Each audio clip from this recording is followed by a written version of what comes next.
I'd love to touch base with Fred in Idaho. Perfect. Fred, what can we do for you tonight?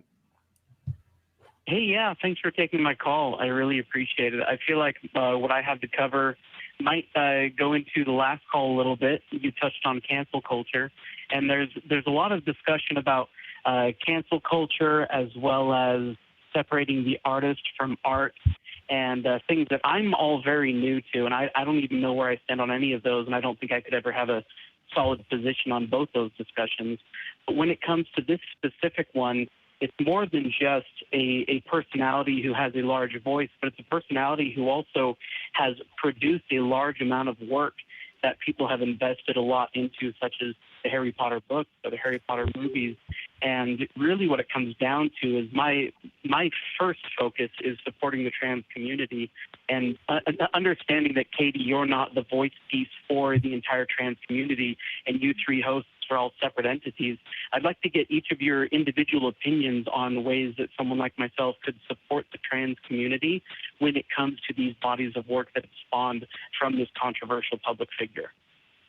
I love that question. That is a great question. You actually predicted exactly where we're going to go in the interview next. But I would love to just run through that super quick, and then we'll dive more deeply into it after this call. For me personally, I'd say that if you feel comfortable, J.K. Rowling seems pretty touchy to trolling on Twitter, and if you just want to be a thorn in that side, that's always fun. That's a fun way for everybody to kind of have a laugh at this situation. More in terms of supporting her financially, which is kind of the big question here, which is, do I give this person money to continue to grow their platform if we know how she's going to use it? If we've seen how she's using her platform and we don't agree with it, the logical step would be to not facilitate the growth of that platform. So I don't necessarily facilitate burning your Harry Potter books or never watching the movies on I strongly Netflix. oppose burning your Harry Potter books. Yeah. That's a very bad idea. Yeah. But maybe get them from the library, or buy them from a used bookstore, or wait until the movies come out on a platform that you're not paying directly to J.K. Rowling. So there are ways to still consume this media, and a lot of the actors from the shows have come out publicly against her and actively supported the trans community, which is great. So there are ways to support them and to appreciate the books and the movies without actively paying J.K. Rowling money. So if you can find a way to do that, to me, that is the bare minimum. That is what someone who cares about the trans community should be doing, just because we've seen that she uses her platform to harm a group of people.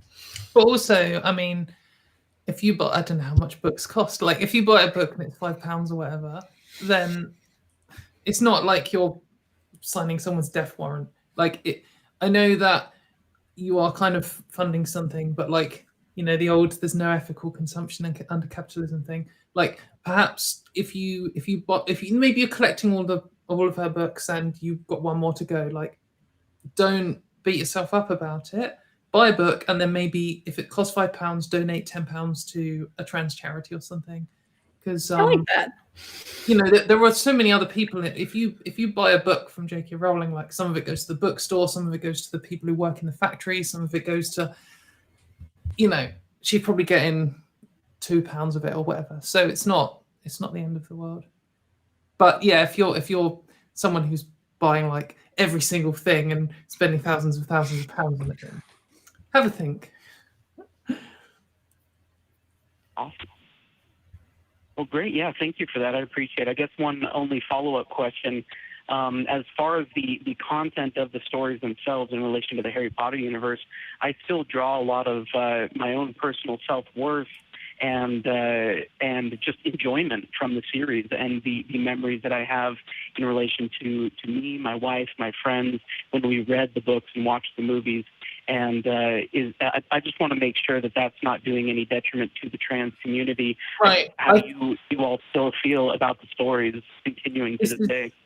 yeah, this is like this, like you said, the separating the art from the artist thing. I think that what I would say to anyone is, if you love Harry Potter, like, and you can still go on enjoying it, then great, just do it.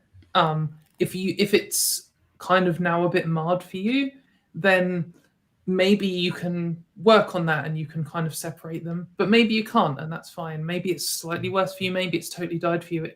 It's disappointing when this happens. I think as a metalhead, I've had to try and separate the art from the artist basically my whole life. There's some very dubious metalheads, and sometimes it's just not possible. Like one of my favorite comedy shows, which I referenced earlier growing up, the writer of it and me have a history about trans rights now, and it has kind of killed it for me, which is disappointing. Like I'm very good at separating the art from the artist, but it's not always possible. Mm-hmm. But if someone still enjoys it, then I'm not going to hold it against them. I mean, if there's this weird kind of culty behavior where lots of the gender critical people who've probably never mentioned Harry Potter in their life, all of a sudden massive Harry Potter fans and buying all the merch. Like, if you're going out of your way to buy Harry Potter stuff specifically because she has an opinion on trans rights, then that obviously that's lame, and especially if you make it known to people. But it doesn't sound like that's even close to your thing. And like, legit, if Harry Potter or whatever's in the cinema, don't feel guilty, because that's rubbish. There's so, especially the films, but the books too, there are so many people involved in it, and all art does take a life of its own away from the artist. So just enjoy those parts. That's my opinion anyway. Well, and I might just follow up with, I myself am not super deeply engrossed in the Harry Potter fandom. I have to admit that, like, I was never a Potterhead, and so I don't know all of the ins and outs. I recognize that some folks feel that there are some, pretty slanted references and some corollaries that might make people feel uncomfortable, or that once examined are perhaps bigoted. I don't know that that's grossly the case, but if that's your experience and it bothers you, that's fine to pull away from it. But if I hear your question, Fred, and maybe you're wondering, like, is there some secret hidden message I should be concerned about, or something like that, I think it's just always a good idea for all of us to be watching the media that we take in and getting a diversity of things. I appreciate that people love to be obsessed with Harry Potter, and I love that sort of geekdom and that desire to get really passionate about a subject.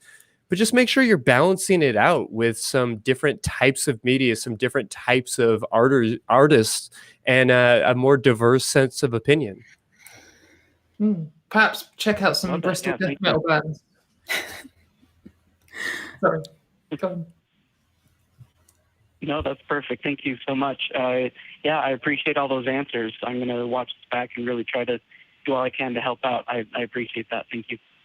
Thanks so much, Fred. Appreciate you calling in. Y'all have a good night. Absolutely. Take care.